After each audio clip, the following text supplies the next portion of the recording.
வானாபுரத்தில் மாவட்ட செயலாளர் பரணி பாலாஜி தலைமையில் மாற்று கட்சியிலிருந்து தமிழக வெற்றிக் கழகத்திற்கு 2000க்கும் மேற்பட்ட கழக தொண்டர்கள் தமிழக வெற்றிக் கழகத்தில் தங்களை இணைத்துக் கொண்டனர்.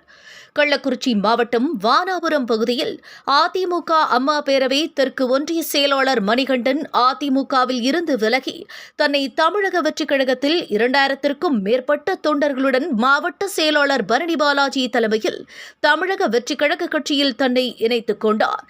மேலும் புதிதாக கட்சியில் இணைத்துக் கொண்ட நிர்வாகிகளுக்கு தாவேகா கட்சி மஃப்லரை மாவட்ட செயலாளர் பரணி பாலாஜி தொண்டர்களுக்கு அணிவித்து கௌரவித்தார். இதில் ஒன்றிய செயலாளர், கட்சி நிர்வாகிகள், தொண்டர்கள் என்று ஏராளமானோர் கலந்து கொண்டனர். மாற்று கட்சி நிர்வாகிகள் உங்களுக்கு எல்லாமே தெரியும்.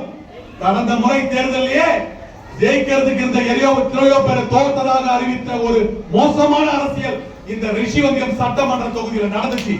இந்த தடவை மக்களாகிய நீங்கள் ஒரு புத்திரியில் நின்று, பெண்களாகிய நீங்கள் நின்று தளபதிக்காக வரும் ஓட்டை நீங்கள் காப்பாற்ற வேண்டும் என்பதை இந்த மேடையிலே உங்களுக்கு தாழ்மையான வேண்டுகோளாக